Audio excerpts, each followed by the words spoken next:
Welcome to SDA 101, the episode on country living. Wondering where I am? I'm right inside the maize fields here at the country. I want to ask you a question.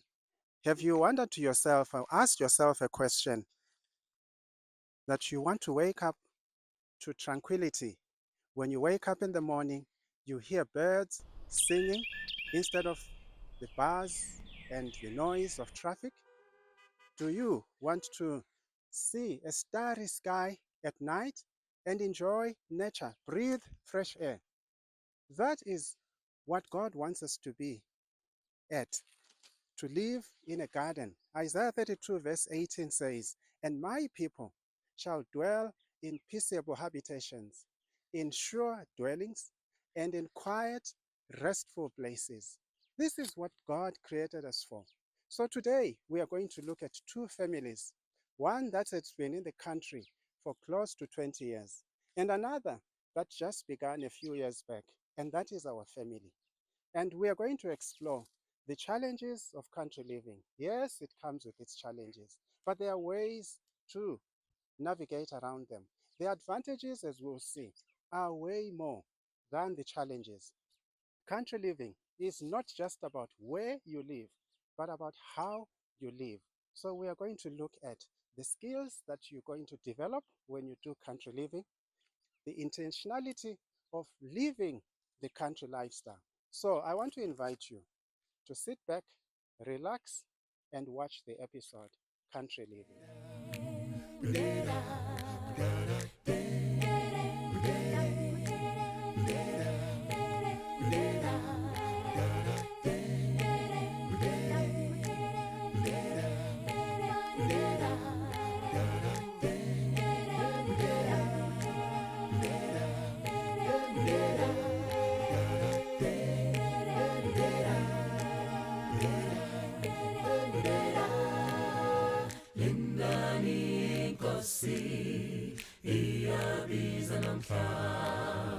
Lindani Nkosi, Lindani Ngamanda, Lindani Makrestu, Isitsa Sinonya, Lindani Unyeni, Nanga Elibala. We are going to heaven to see the beautiful heaven.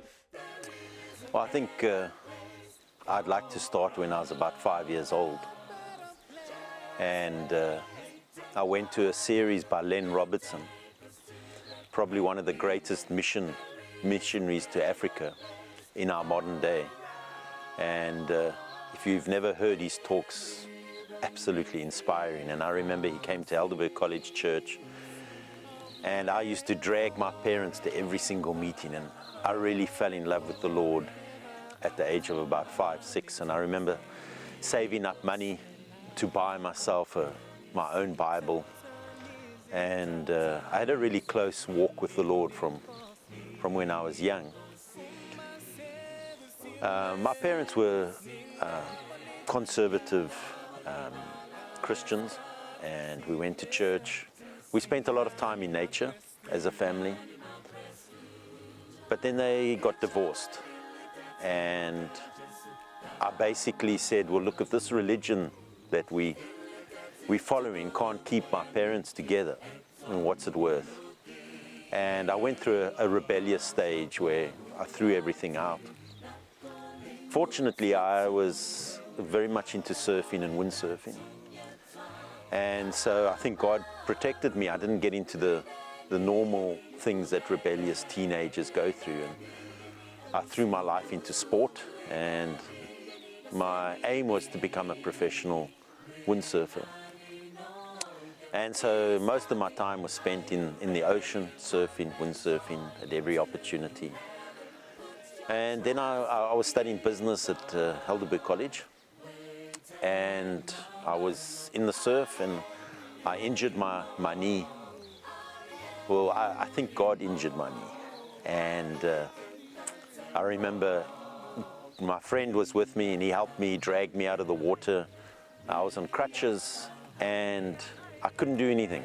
You know, the first week or two, I lay in bed, and God spoke to me, and He called me, and as a result of that experience, I knew, you know, I think, you know, I've grown up loving sport, and I love exercise, and and I think those people who know me will say, but I realized that one of the gods of this world is sport, and you know, it becomes very self-centered, especially when you go professional, and I knew there was no place for me to pursue a professional as a devoted Christian. And so I gave my life to the Lord, and I started studying Spirit of Prophecy and the Bible. I spent hours and hours. I'd go up into the mountains, or take some books with me, and I would just read. You know, and what I find as Adventists is,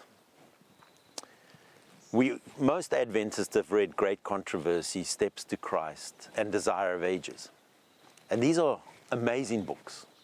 And I think Great Controversy is the book for this age. But what people stop at those books, you see, the messenger that we've been given as a church has given us very specific instructions of how to live through this last end day crisis. Because, I mean, it's confusing. I mean, you go to people, everyone has a different idea of how to raise a family, what to do, how to live, what we should be doing. Everyone's got their own ideas.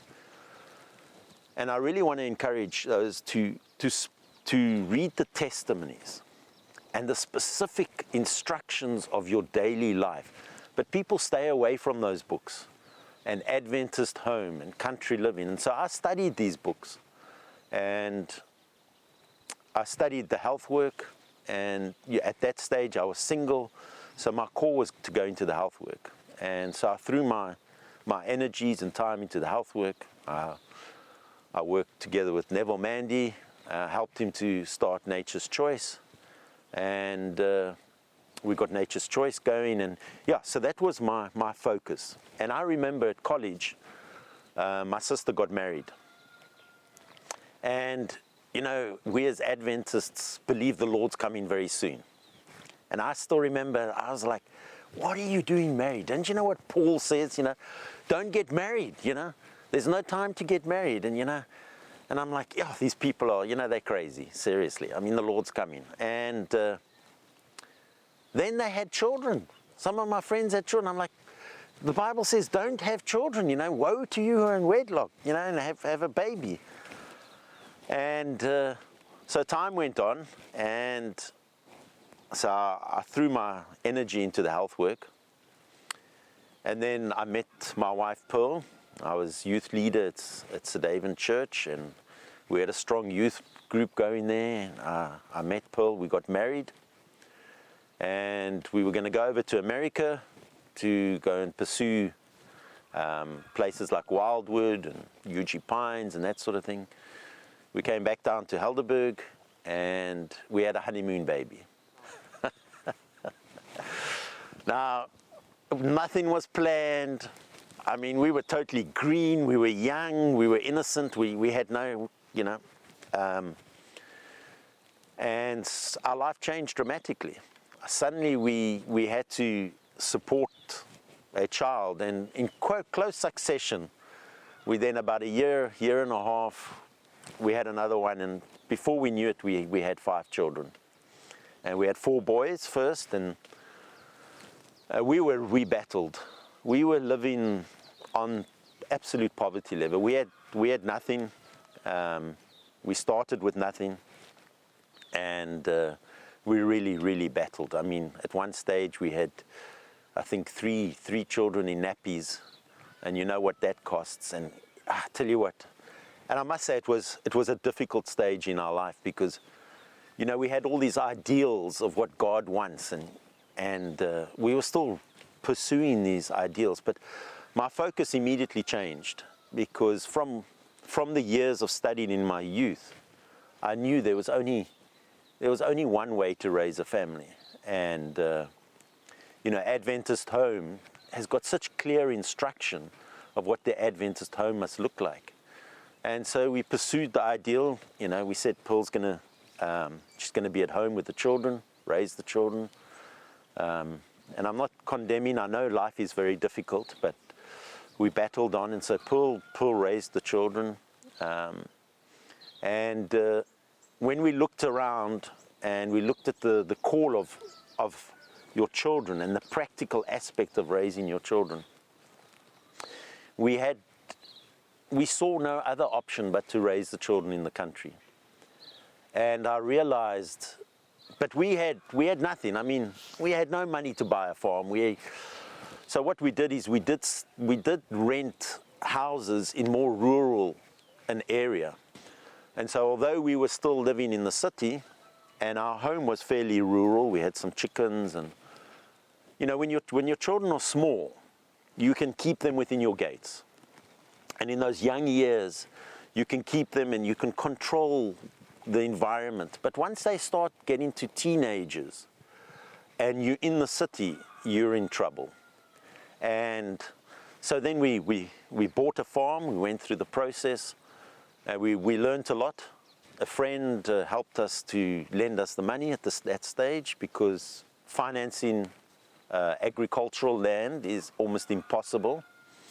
And we found that, we went through that journey, because the commercial market doesn't cater for you and me who wants to do country living.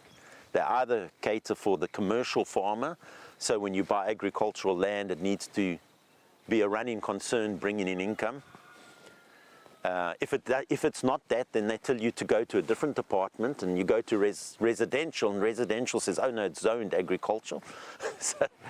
So it's quite a journey. So, you know, if you buy an agricultural land, I would advise not even wasting your time to look for finance, because even if you're really lucrative and you've got quite a lot of money, they'll probably only finance you 60% anyway. But if you don't have a lot of money, then I think we were offered 20%. I mean, what's the point? I mean, if you can come up with 80%, you can come up with the last 20. So this friend of ours, not an Adventist, lent us the money. We bought the farm. We stayed there for a while. Things didn't work out quite. It wasn't quite what we wanted. We sold the farm. We made an excellent profit on the farm. Really, really, God was amazing to us. And so we took the money from that farm. We put it aside and we started looking. At that stage, you know, our whole life was devoted to the three angels' message. So, you know, we had a very spiritual life goal. And so at that stage, Eden Life had started up, and with Mark Woodman. And so I believe that, you know, video and technology is one of the greatest avenues to reach people. And so we started getting into photography. My children were helping man cameras for them. And then Jerry Franklin came out from America to Sedaven, and he did a series on country living. And I think he has passed away now, unfortunately, a fantastic man. But I believe he was the guru of country living in the Adventist world. He wrote a fantastic book, You Can Survive. And really, he wasn't a powerful speaker. He was a humble man, but you know, when you listen to his messages, very, very spirit-filled. And so Eden Life asked my sons, they couldn't go up, and it was Reinhard Stander, and he asked if they could go up to Johannesburg, to Sedaven, and go and film the series. And so they went, through the whole You Can Survive camp. I think it was a week long. And he went into detail. And when they came back, they were absolutely sold. We've got to get into the country now. That's it. We've got to get into the country. And so we started looking. I was working very, very hard. I mean, I'd work 18 hours a day to try and survive. And they started looking, and we found the property we are now.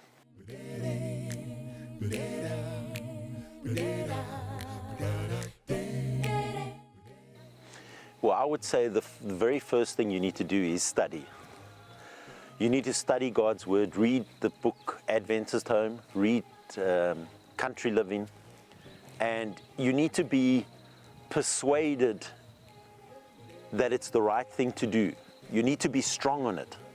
Don't go to a lecture and hear someone talk and they tell you the end of the world's coming, and they say in 2027 the world's going to come to, you know, all these kind of messages, and you're all excited and you're hyped up, and now you're going country living.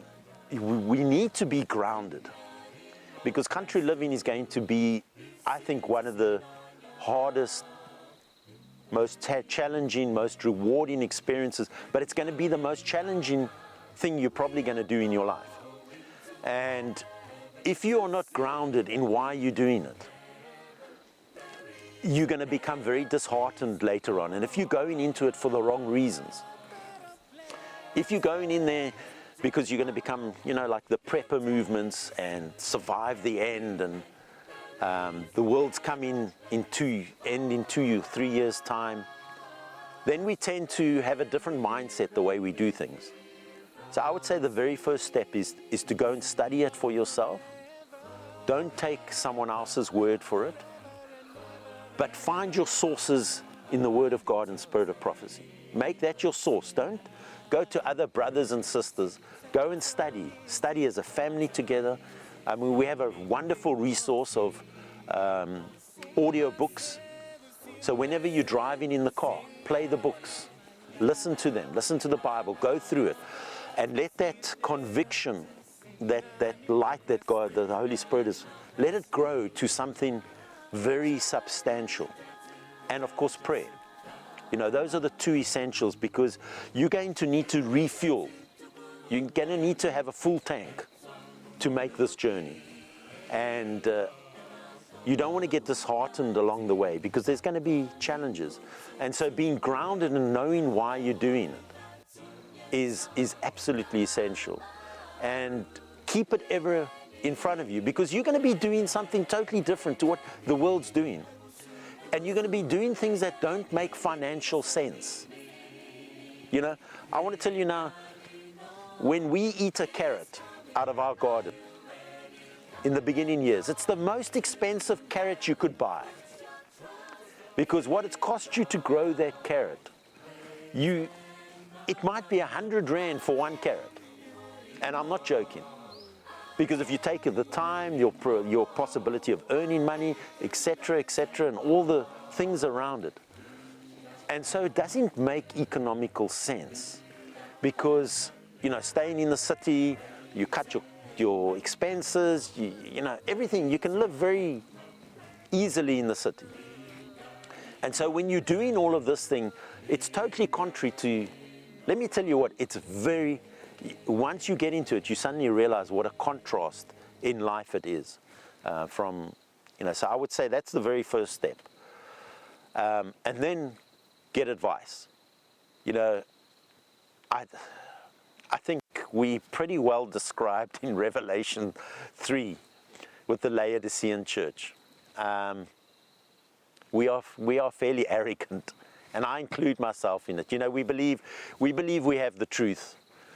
We believe we know everything, just like we described, rich and increased in goods, and we don't really need. And so we can be pretty arrogant as a people. And I think that was the problem with the Jews as well. And I think one of the lessons we need to learn is humility. We're going into something we know nothing about. If you've lived in the city all the life, believe me, you know nothing about country living. So tap into resources, speak to people. And I would say one of the most essential things that, you know, after you've convinced yourself, find a family and other people who've done country living. You know, most of us that have been doing country living for quite a long time, we felt the call, and it's a mission. And so we are just too happy to take other families in. We know the difficult journey. It's a hard journey. It's a lonely journey. And even within the church, you generally don't get a lot of support. So we know what the journey like, and other families that have done this, they know the journey. Go and spend a weekend with them. work with them. And while you're working, you're eating lunch, you're spending Sabbath with them, Sunday you're working with them in the garden, you're asking questions, you're listening to them, they're giving you advice. Go and find another family. And I would advise, find as many families as you can that have done country living, and go and experience it with them. And then, so you spend a fair amount of time doing research, and then you start looking for your country property. And then you ask God to open the way, and God will open the way. And, you know, in a short presentation, there's so much things to consider. But you spend a weekend with a family, they will, and you know, all of our stories are very similar. You know, we spend a lot of time in the country living ministry. And so, and you know, it's so funny when you listen to people, how they look for property. It's like, they're all going through the same experience, you know. Oh, we've traveled everywhere, we've looked everywhere, we've gone, yeah, oh, we can't find, oh, it's so, and you know, you listen, and everyone's got a very, actually similar, they've got unique stories, but they're similar, you know. So yeah, that's what I would say, that's your number one step. I do believe that country living is going to be, it's present truth, and I believe it's always been the truth. It's not just for this generation, and I think when you do your research, you'll find that. And so I do believe it's going to be a fairly essential thing for most of us, and especially if you've got young children, it's urgent. You do not have time to tarry and to delay. So you're going to have to go through that process quickly, because you know your children, you have a small window period with your children, and that window period with your children is where you develop their appetites, whether it's for food, whether it's for music, activities, where they live. And you know, my children, my daughter hates the malls. She doesn't even want to go shopping with my wife. She absolutely hates shopping, anything like that. She loves nature, she loves the country, and you know, and that's not, she never chose that. It's because of what she was exposed to. And this is what the power we have as parents. We can expose. So, you know, I remember when the children were small, we would make a huge salad. And we would, you know, people would come around and we'd eat broccoli and, you know, all the healthy stuff as Advent. And, you know, parents would come to us and say, well, look, how do you get your children to eat this? You know, and we'd say, well, that's the food we give them. They've grown up on this food. They love it. Today, that's what they love. They don't want to eat the other stuff. They love salads. They love fruits. They love vegetables. And as a parent, you have that ability to develop that appetite for healthy food. The same with country living. I've seen teenagers coming out, 18, 19 years old. They're not interested. They're just on their phones. They're playing games. They don't even want to explore an adventure, you know. And so you really need to, and I'm not saying if your children are that age you can't get them out, but definitely one of the things as a parent is you need to get out. And I think while we're on that issue is, don't narrow your options to only purchasing land. You know, I think that's one of the pitfalls. One of the pitfalls is we believe we have to own our own piece of land. And I think in this day and age, it's difficult. It's not, you know, you drive through the country, and you probably would have seen the trip and you look around you, and there's land everywhere. No one's using it. But try and get a hectare. Try and get 5 hectares. Try and lay your hands on a piece of, and you find out how difficult it is. And you know, the whole purchasing process and the money and the transfer fees, and there's a lot involved. And I think you don't want to miss that window opportunity with your children because you believe you have to own a piece of land. There's quite a lot of different options of getting out. You can go and look for work on a farm. And I'm talking about, there's lots of different works. You can go and maybe find work in a small country town. You can also look at other Adventists. And you know, when we started out, one of the first things we did was we bought a caravan. And we gutted it was an old double axle gypsy caravan. And so we gutted this caravan because it had all wood rot in it. I mean, in those days we had no money. And the purpose of the caravan is we didn't believe we would be able to buy a piece of land with a house on it. Because as soon as a country property has a house on it, it goes into the millions, you know. And so we started building, and I think that's one of the keys. Start today. You know, we've gone through COVID, and just after COVID, I remember how many people realized the need and the essentials for country living. And everybody was interested in this message. And they were all hyped up and they were all excited.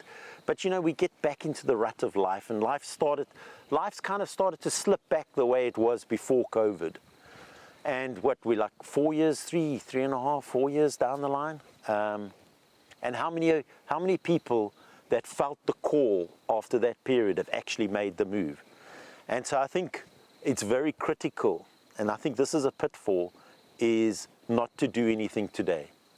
You need to start doing something today, whether it's buying a book on gardening, whether it's phoning up someone who's doing country living, whether it's studying. Every single day you need to do something, and you need to do it. And it doesn't mean, you know, we never sat down and had a 10-year plan. I mean, I'd love to say that. I'd love to say I was this amazing guy with all these plans, and no. We lived day to day, and all as we did is we like, Lord, what do we do? And we pursued, we made mistakes. I'm not saying our life was, you know, but make your effort today. So there we were building that we could do right there, and we could. If you've got a little garden at home, start immediately. That's one of the things you should do. Start getting to know, because let me tell you, growing stuff is not that easy. Once you know how, it's amazing how rewarding and how little effort you actually need to put in. But you know, with God, God's the opposite of the devil. God and the devil have absolute opposites of the field. The devil rewards you immediately. That's how the devil gets everybody. Instant reward. Drugs, you put that injection, you pop that pill, man, and you feel amazing. Alcohol, smoking, premarital sex, all those things. The devil gets you an instant reward. God is the entire opposite. God wants to prove you faithful first. And so with God, it's the hard work first. And gardening, learning gardening, farming, whatever you're doing, there's no reward. You know, you plant a tree, you'll wait 3-4 years before you start reaping fruit. But the amazing thing is, and it's amazing, I mean, my children will testify, we've planted trees, we've planted a vegetable garden, and we worked really hard in the beginning, but now the stuff just bears. We do very little, and I actually feel bad sometimes. I feel bad sometimes picking fruit off trees that I feel I don't deserve this fruit, because I've done nothing for this tree for 5-6 years. All as I've done is thrown water on it, opened the tap, we haven't fertilized, we've done nothing, and now we picking figs, pomegranates. And so God, look, it is really very rewarding. But in the beginning, it's difficult. And so start learning now how to grow your own vegetables and fruit. Because this is part of the experience. This is where you're getting in touch with God, because to get into touch with God, you get to know Him through His creation and how He worked. And the very first thing God did when man fell, He said, look, I'm making a way for man to once again become part of the kingdom of heaven. Man is now outside of the kingdom of heaven. I'm going to make a way. And so we know that He provides the skin in the Garden of Eden. He slays an animal and he provides a covering to cover the nakedness of Adam and Eve. But now man needs to be rehabilitated.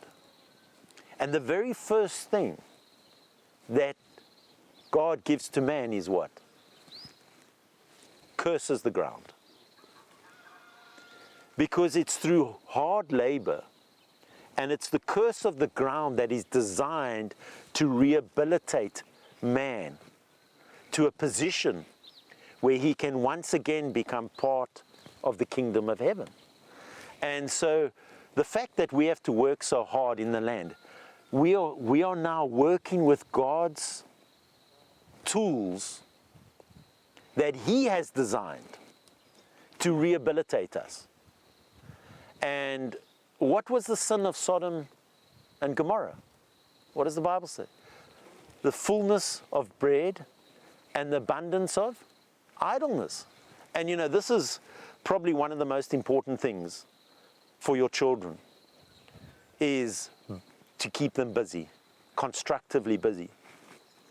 I remember when I grew up, and I don't know, I'm sure many of you can testify for yourself, that there was many times we were bored at home, didn't know what to do.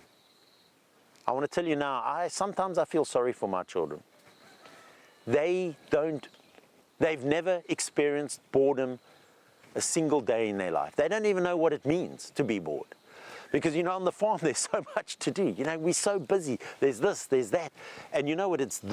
This is what God wanted. This is how we rehabilitate sinful man to a position where we are safe to become members of the kingdom of heaven.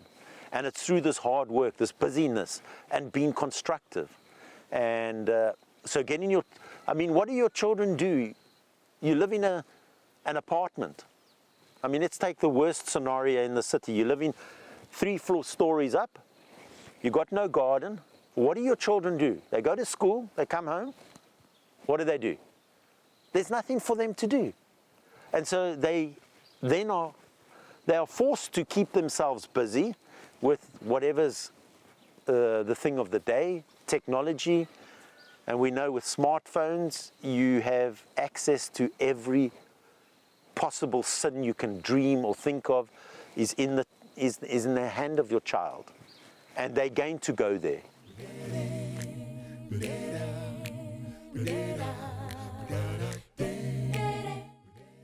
Recently, we've been exposed to so many people that have been motivated by date setting. I had an experience recently at a seminar we were part of, and a gentleman came up to me and he said, look, I've got all these trees in my garage and I've had them there for, I can't remember, it was 3 or 6 months, but I didn't believe we had time to plant the trees. And he said to me, well, I'm going home now, because he had heard one of our talks. I'm going home now and I'm going to go plant those trees. Don't fall into the trap of date setting. You plan as though you're going to be here for the next 50 years. You plan that you're going to spend your life, so you look carefully at what you're doing. You need to be able to survive in this country property for 20, 30 years. But yet the Lord could come tomorrow for you. An asteroid could hit you while I'm talking to you. You know, we could be killed on our way home back to Cape Town Airport, and the Lord's come for us. So we need to be ready and live as though the Lord's going to come today. But we must plan as though the Lord may only come in 20, 30 years' time. And I believe, while we're talking about dates, I believe that our role as parents is to raise a generation to finish the work. In other words, to raise our children to take the 3 angels' message and this last message of warning. And I think as a parent, this should be our motivation. Because I've looked, and I've grown up in the church, and I've seen the leaders in the church when I was small, the guys in the front talking, and the guys leading the movements, leading the churches. Their children are nowhere to be found today. They're out in the world, and I think one of the mistakes we've made is we've believed, Lord's coming in my time, I'm going to finish the work, And so we've neglected the training of our children, and because, that's not so important. And I believe that's one of the reasons why we're still here today as a church. We need to put our emphasis in training the children. And I think if you study Spirit of Prophecy and you study the Bible, you'll see that this is a biblical principle. And what's interesting, in the last verses of the Old Testament, the very last verses of the Old Testament, says, before the great and terrible day of the Lord. Now, the great and terrible day of the Lord is what? The coming of Christ. It's a great day for those who are ready, but it's a terrible day for those who aren't ready. And what is he going to do before the great and terrible day of the Lord? I'm going to send Elijah the prophet. And so let's study the life of Elijah, how he lived, how he was raised up. Study the life of Elijah, because John the Baptist was the Elijah of Christ's time. And guess what? We are the Elijah of this time. And so the life of Elijah, study the life of Elijah, study the life of John the Baptist, and then you will find out what we as the Elijah of the last days should be doing. And so before the great and terrible day of the Lord, I'll send Elijah the prophet, and what will he do? He will turn the hearts of the fathers to the children, and the children to the fathers. This is a family message. This is a message because the heart of society, the heart of the church, is the family. I grew up, and I actually, let me share this experience. I had lots of youth. I was very strong in the youth. We had strong youth movements and youth ministry. And you know what God said to me one day? He said, Paul, you're replacing the family. I wasn't married, I didn't have children, because the young people wanted to be with me. The young people wanted to go with the youth group, and they were never with the parents. And God showed me in the scripture, he said, this is not the plan. My plan for God is the family is the nucleus. You revive the family. You get the family working. The church will work as a consequence of the family working. In fact, Paul says, if you want to choose a leader in the church, and just think of this, how many of us consider this when we choose leaders in the church? He says, if your children do not obey you, you should not be a leader in the church. How many leaders today have children that are irreverent? They don't respect their parents, they don't obey their parents. But that is a prerequisite to be a leader in the church. And so we bring this failed family management, and we manage the church like we manage our families. And guess what? The church is falling. So most of my life, I worked with many movements to revive the church. And then God said to me, Paul, that's not where it's going to happen. You're not going to revive the church. Revive the family. What does Joshua say? And to me and my house, he's the ruler of Israel. Surely he would say, as the ruler of Israel, Israel will do as I say. No, he says, as for me and my house, we will serve the Lord.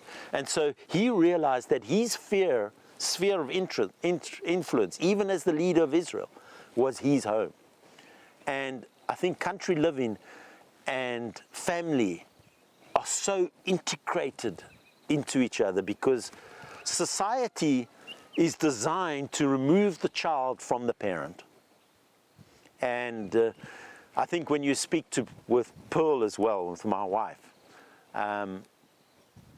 we are such good friends with our children. We do everything together, and because they've grown up, we've done homeschooling together. But the normal system of society, and children are being removed from the parents younger and younger and younger. They're reducing preschool, and now you want to keep up. Your kids got to keep up with technology. So you're like at 3 years old, you're sending them to this, and they're starting to learn computers, and this is a really competitive world, and we've got to keep up with this. But what you don't actually realize is the agenda and the United Nations agenda on education is they want to educate a world population for a world society. In other words, we all have the same principles.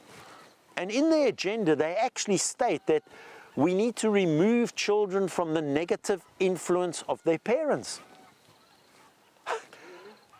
And you know what's fascinating is one of the things communism looked at the family and said, okay, look, this family system works very well. Because remember, for everything God designed, Satan comes up with a counterfeit. And you know that communism is basically based on the family principle. The only problem is the state becomes the parent. But is that God's plan? No. God's plan is honor thy father and thy mother. God's plan is the family unit, not the government, not socialism, not communism. That's not God's plan. And so even within the church, we have lost that focus of the family, and we need to get back to that, because that's the core. And when we get back to that, don't worry, the church will come right. The church will come right as a result of the family being revived. And this is where, you know, country living is, you're battling together, you're learning together. I mean, we weren't farmers, we knew nothing about it, but we go on the internet, the boys go on YouTube, we watch this, we bought books. You know, my oldest son, Joshua, he likes to read. He's very studious. And so he buys, you know, we're like, okay, we're going to plant almond trees. We go out and we buy a book or a number of books on almond trees. And then he reads the books. You know, and okay, what do we do now, Josh? Okay, yeah, this is what they say. And then we follow what the books say, you know. And every time we want something, and you know, we'll either watch videos or we buy a book about it, we'll read it, learn, and of course we'll ask for as much advice as possible. But there's a lacking of agricultural experience in the Adventist church. Location, location, location. And the same with country living. You want to look at something that is within commuting distance. So, you know, you want something where you can survive it. You know, one of the things is we coming from the city, you know, we want to be out in nature in this little secluded spot and up on the beautiful hill, up on a mountain, and, you know, beautiful gorges, and, you know, everything it's beautiful around you.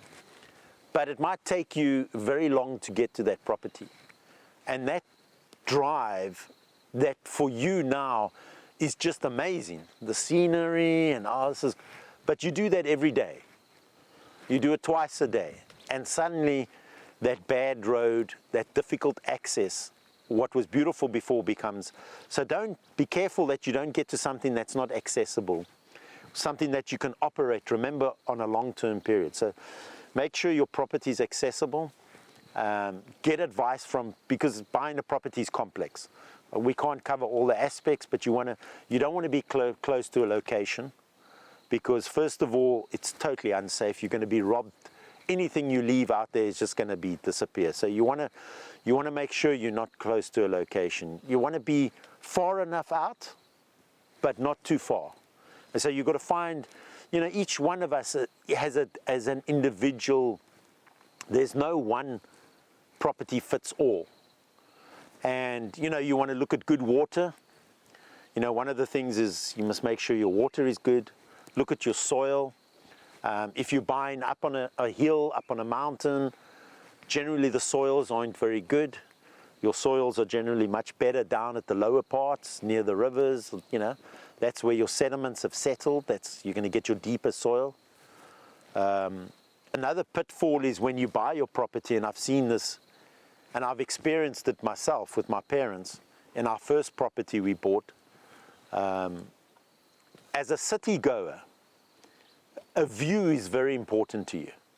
And so the first thing you want to do is you look for the best view on your property. Maybe it's on a hill, it's up on a mountain. But look at where a farmer puts his house. The farmer's house is always down amongst the fields, in the middle of everything. And the reason for that is because your property up on that hill with the nice view, you're not going to be able to grow stuff there very well. And if you've got your fields down here, and it's maybe 300-400 meters walk, and you're cooking, your wife's cooking in the kitchen, and now she's got to walk down and go and get a carrot. Believe you me, that distance is going to kill you. And it's going to become a curse. And you're going to quickly forget the view. Because when you get to life's nitty-gritties, you don't sit on your stoop looking at the view. That's the reality. You're very busy, you know.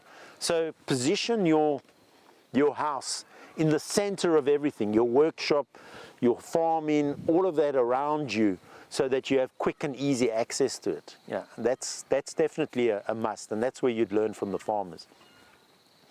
Look for things like heritage sites, look for things like your neighbors, what they're farming with.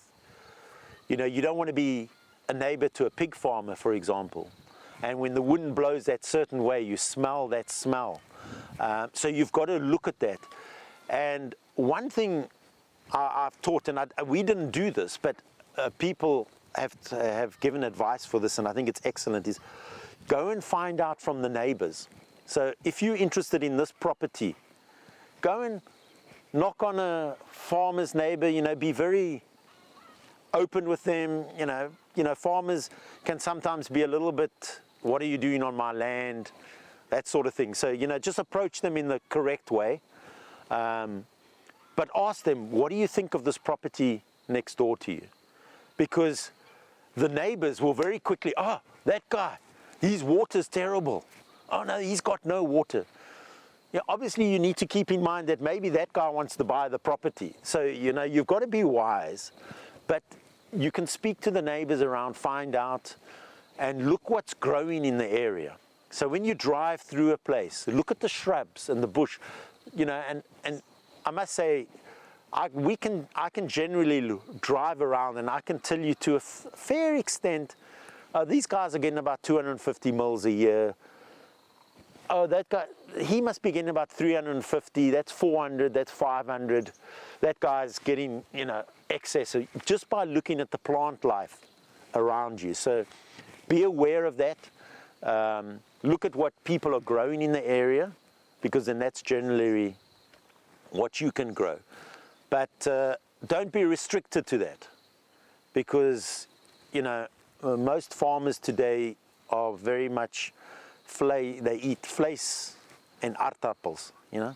So they're not very big into their fruit and vegetables and that sort of stuff.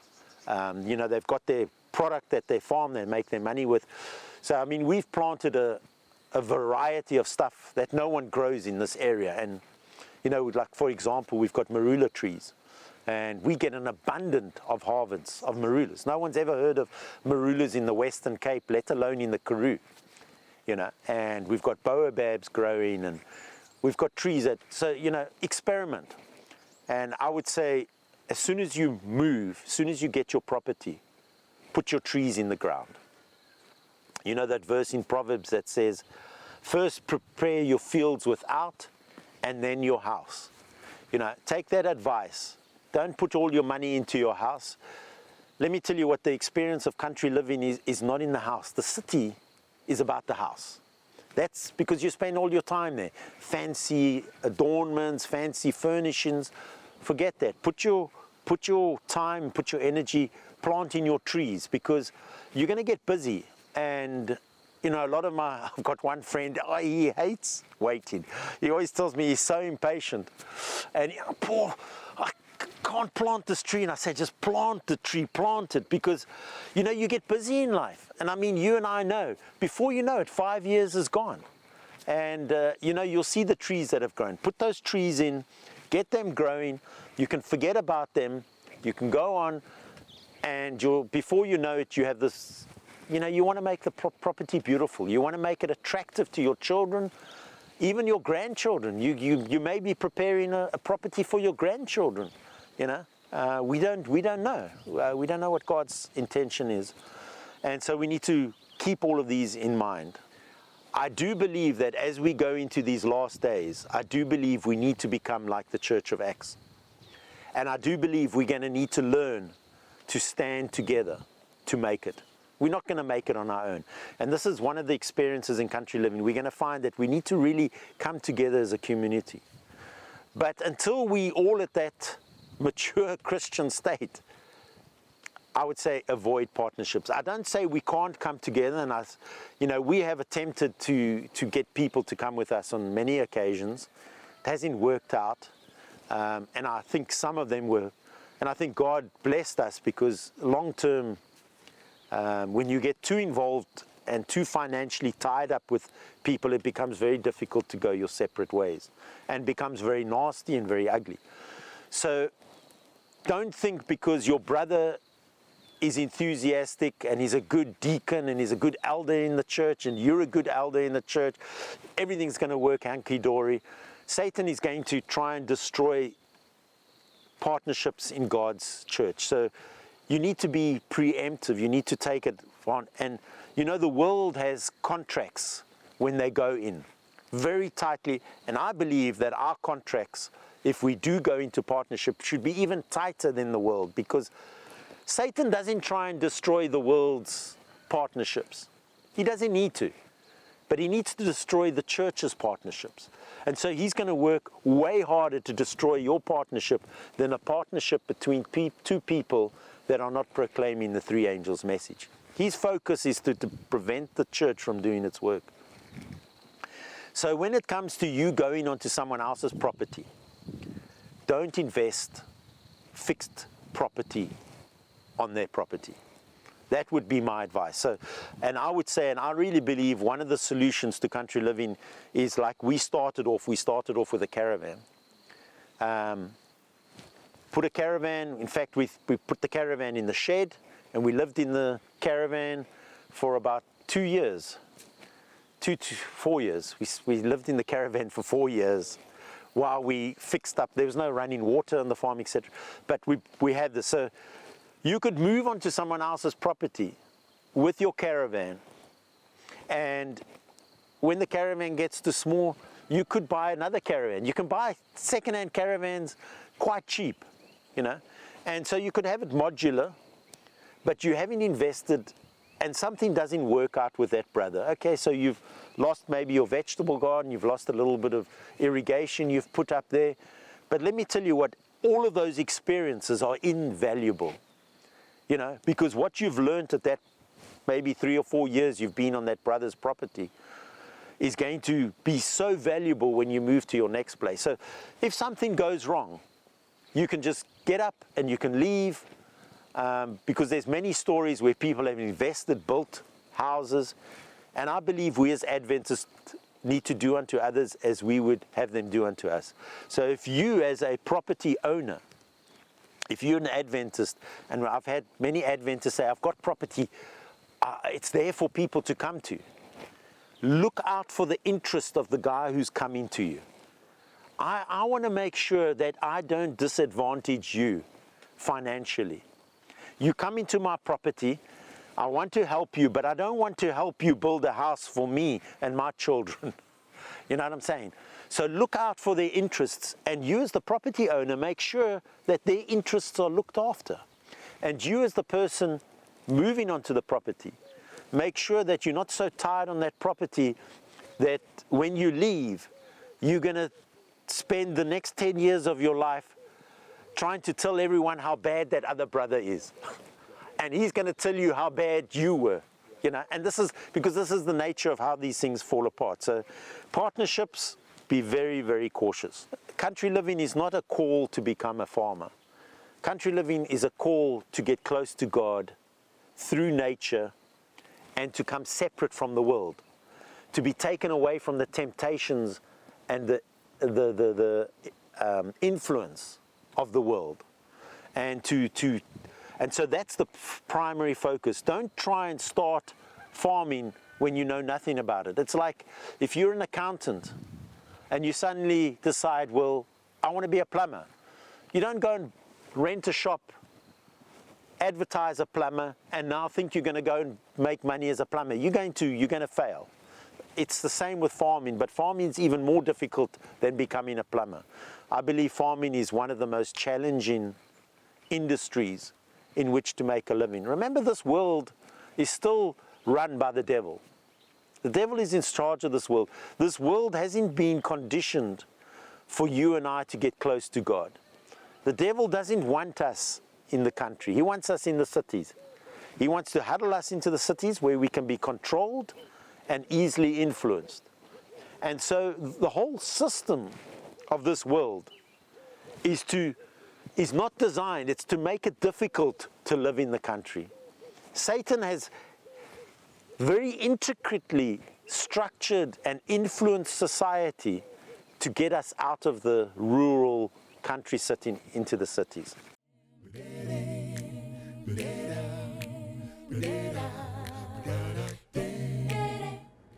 When it comes to planting trees, especially fruits, the Klix family have done well. When one enters their gate, on the driveway are marula trees. As you come close to their house, a garden of grapes is there. On the other side of the house are many olive trees. Then are mangoes. They have pomegranates, figs, moringa, pears, citrus fruits, guavas, mulberries, and other fruits. And when they plant these fruits, they plant them in variety. And the advantage, for instance, of having different types of pomegranates is that they will yield fruit at different times of the year. So they have more or less a constant supply of pomegranates. And because they do that, they then choose amongst these fruits the type that they love the most, and then they practice grafting in order to increase successfully the amount or the number of the fruit types that they love. They also do mulching, where they are using reeds to cover the ground. This reduces weeds, loss of water through evaporation, and keeps the soil fertile. I must mention the challenge of birds that they are currently grappling with, which attacks their figs when they are ripe, their grapes, and it is something that they are working on. Let us see them showcase just a sample of some of the fruits and how they plant these trees and maintain them and graft them. So you can see all these lovely grapes that are hanging on these vines. We love our grapes. We have about 7-8 different varieties. So one advice we could give you is really research what variety. We've got some that have seeds in and seedless ones, and we like the seedless grapes. They're way nicer for eating. And we have found that our favorite variety is the Sugra one. They're very nice, a green grape, seedless one, and we love them. And when we first planted our vines, we never had money for poles, so we just got our vines in the ground, and then we only installed the poles about 3 years later. So if you don't have the money right now for poles, just plant, and later on, as you get money, you can put your poles in. But one pitfall that we made when we planted our grapes, we planted quite big, and we never had enough money to cover for birds, and our birds eat most of the grapes, and so that's a big problem that we have. And we are planning on covering the grapes, but we haven't done it yet, and so the birds eat most of our grapes. But we still get really nice grapes, and they're much nicer than the shops. One thing that you have to do every year with grapes is you have to prune it every winter. So it is quite a bit of work for pruning, but otherwise they're fairly easy to grow. And we haven't really fertilized our grapes for many years. We just put a very thick mulch on the bottom. As you'll see, when we cut our prunings every year, we just cut them down and leave them on the ground so that they can decompose, and we haven't really fertilized for many years, and they're bearing very well. You can see the little olives are starting to come on. We cure our own fresh olives. Takes a few months, but they're really nice. And in the future, we want to make our own olive oil. Olives are quite easy to grow. They're not very finicky with soil. They're quite easy and they're quite drought tolerant. So they're good for dry climates. And they grow very easy by us. And they can start bearing in 3 years, 4 years. Yeah, so this is a baobab that I planted from seed roughly about when I was 15 years old. And it's going on about 10 years now. But I don't know, these baobabs are very, they're like a superfood of Africa. And if you taste the leaves, they actually got a very nice, a little bit of like a nutty flavor. They're very healthy for you, and you can use it in salads and all different types of dishes. You can even cook with them. They're very healthy food to eat.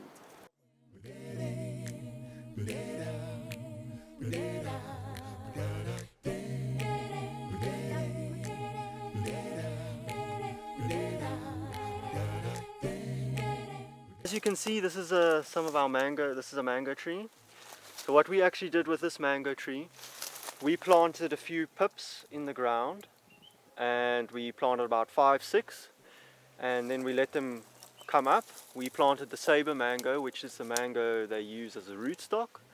And once they had come up, we chose the strongest tree, which was this one. Now we let it get a bit too big, which we shouldn't have done. So anyway, we cut it at this height last year because we want to graft and put the cultivar that we want on the top. So as you can see over here, I've left 2 branches and I've grafted on both of them. So there's a graft over here, and on this one there's a graft down here. And so when you graft, you want to keep all the bottom branches, you want to cut them off so that they don't take nutrients. So the plant sends all the nutrients into the newly grafted shoot that you've put on. So as you can see, it's looking really healthy here. And so now we have a variety that we want, that we've chosen, that we've put on here. And it should grow very well because it's got the strong rootstock. And as you can see on this mango tree, we've put this frame around it. And now this frame, we put these big bags, as you could see in the beginning when we took it off, for frost. Because we get a bit of frost here, the mangoes will die from frost when they're small. So the bags we put over to protect from frost. And then we found out that the mangoes grow very well in summer as well with the bags on. Even though there's no frost, it has a very nice microclimate inside. And you can see how healthy these leaves are. So yeah.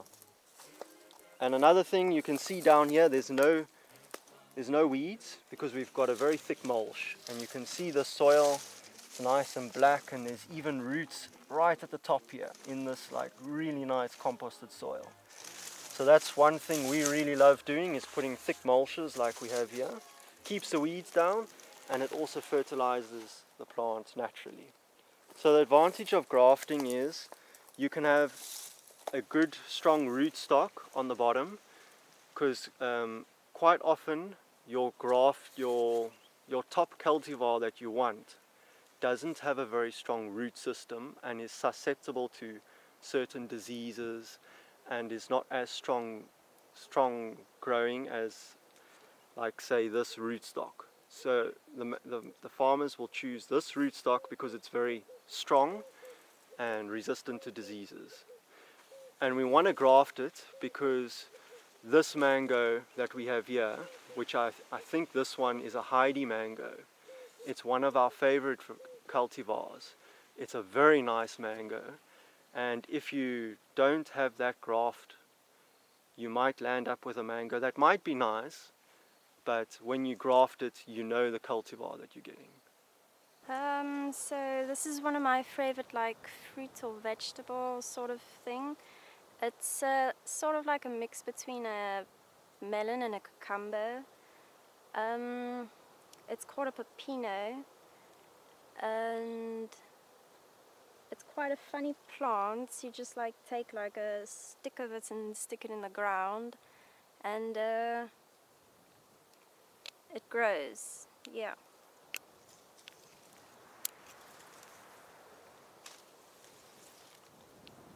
So, tomorrow morning we're gonna have some nice carrot juice from our garden. And as you can see, some of these carrots actually don't want too fertile soil. If they've got too much nutrients in, then they actually grow funny. You'll see they'll spit, they'll have 3 or 4 roots. Whereas you want more of like just the normal soil, and then you get nicer, straighter carrots. But yeah, the carrots by us grow very well. And yeah, these ones are maybe left in the ground a little bit too young, but yeah, they'll make very nice juice.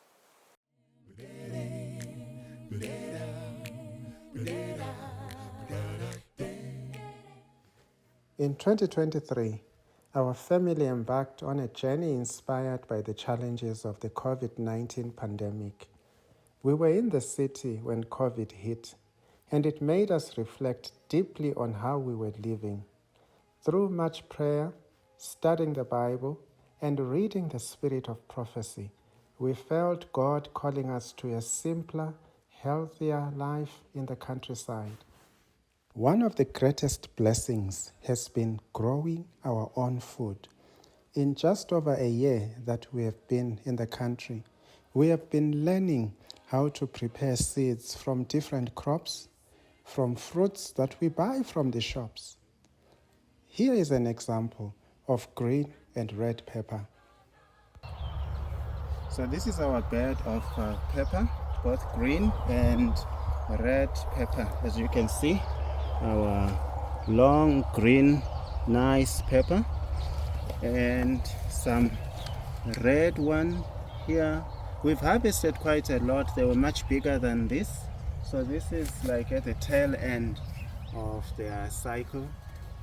Now, how did we get the seed? We bought some green pepper and red pepper from the shop, and my wife then gave me some seeds. We took those seeds, I prepared them, dried them for a day or two, and then planted them in a pot. After some few weeks, the seeds germinated and let them grow, kept them indoors because it was winter time. And when it was about springtime was approaching, we transplanted them onto this bed outside. And yeah, basically took care of the green pepper, watered it, and no pesticides used, no fertilizers. So this is as organic as you can get, as natural as you can get. We have plenty of these, more of these greens that are still coming up. It's been months of harvesting these greens and the reds. Yeah, that's our pepper. Working the land together has strengthened our bond and taught us valuable lessons of teamwork and planning. The plan was to plant maize with some pumpkins, watermelons, and marrows in between. So we began by cutting the tall grass. We then chose an area for planting our maize.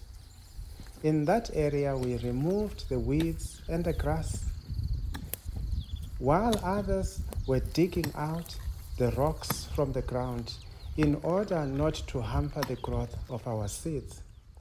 Other team members were carrying the grass and the weeds, using wheelbarrows and putting that in the compost heap.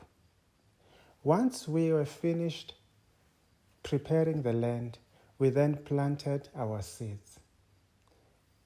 And after a while, our maize grew. One of the things that we have done is to involve and teach our children useful labor. After preparing the land, we show them, we demonstrate to them how to plant the seeds and let them do it themselves. One of the things that we've also seen that they love doing is to water the gardens, and we let them have fun.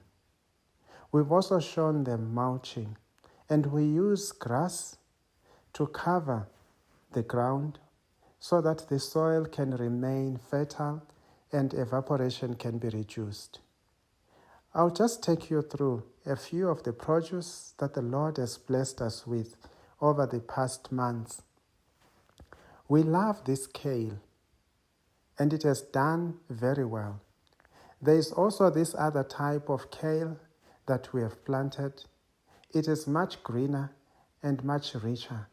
Even the birds love it, so we have had to cover this kale with a net to preserve it.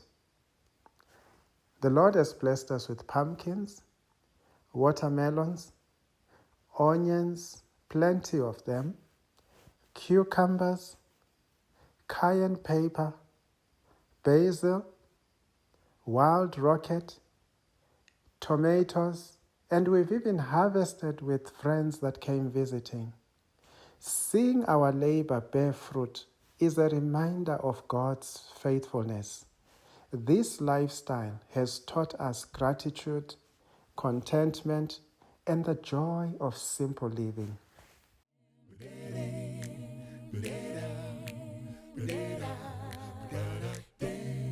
Well, that was a nice and rich episode. I've learned so much from it, and I hope you have too. But, ladies, and perhaps gentlemen as well, I want to encourage you. You know, when you think about country living, you think about your recently done manicure and your nicely, freshly done nails. It's a real thing. But I want to say to you, ladies, for every nail problem and manicure problem, God has put a designer for gloves. So you see, we have no excuse. These are garden gloves that you can use to work in the garden, to work in the fields, to do the outdoors. Your nails will be perfectly kept and they'll be clean, particularly for working women. If you have to juggle living in the country and going to the office and you're worried about that professional look, that is one of the things that you can do. For every bug problem, God has put in the heart of somebody to invent repellent. I hate bugs with a passion. So I go to the garden and to the field armed with repellent so that I have no excuse. So there again, ladies, there's always something that you can do.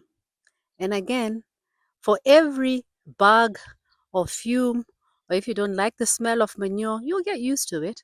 But in the meantime, as we've learned through COVID, there's a mask that can cover you so that then you can able to breathe. You're able to breathe comfortably. So I want to encourage you, ladies, if it is about being in the sun for too long, you know we've got sunscreen for that, for your recently done facial or just for your daily maintenance. We've got sunscreen for that. Let us not use these little vanity things to stand in the way of mission, to stand in the way of potentially big vision of what God can achieve through us. I mention them because it is what I personally also struggled with. I'm not judging anybody. So when I am done, the thing that brings me pleasure is the produce that I get out of this field and out of this garden, and I have to cook for my family. For instance, one huge gherkin, or is it a marrow? It's not a baby marrow. I think it's a huge uncle marrow. It's very, very big. We get that, we're going to eat that. We've already had a taste of our wonderful pumpkin from the garden. It brings me such pleasure to prepare food that's from the garden for my family. And of course, what is gravy without your peppers? You saw in the morning, we were showcasing earlier the green peppers and the red peppers. Red pepper, green peppers, all from the garden. I mean, it brings immense pleasure when you can actually see that you're feeding yourselves, you're doing something, you're learning a skill that you didn't have. When it is all said and done, when the crunch time comes, it is your survival skills that will be put to the test. God will not do for you what you can do for yourself. So I encourage you, families, ladies, gentlemen, children, everybody. Let's get out there and do country living. Enjoy. It may be at morn, when the day is awaking, when sunlight through darkness and shadow is breaking, that Jesus will come in the fullness of glory to receive from the world his own. Oh Lord Jesus, how long, ere we shout that glad song, Christ returneth, hallelujah, hallelujah, amen. Hallelujah, amen. It may be at midday, it may be at twilight, it may be perchance that the blackness of midnight will burst into light in the blaze of his glory, when Jesus receives his own. Oh Lord Jesus, how long, ere we shout that glad song, Christ returneth, hallelujah, hallelujah, amen. Hallelujah, amen. Oh joy, oh delight, should we go without dying? No sickness, no sadness, no dread and no crying, caught up through the clouds with our Lord into glory, when Jesus receives his own. Oh Lord Jesus, how long, ere we shout the glad song, Christ returneth, hallelujah, hallelujah.